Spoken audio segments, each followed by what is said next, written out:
how to fix PIP, picture-in-picture, not working on YouTube. So here's what you want to do. First, you want to open up your iPhone settings, and here we'll scroll down until we see General.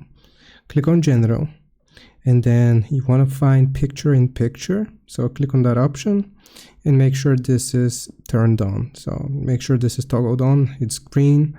Okay, so if that's toggled on, then the next thing that you need to do is go and click on the search bar and search for iPhone storage.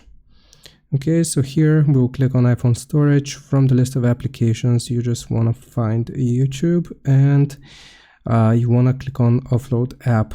After you have offloaded the application, simply reinstall it by clicking on the button that says reinstall, and this is going to fix picture-in-picture mode on YouTube. I hope this helps. Leave a like and sub, and I'll see you next time.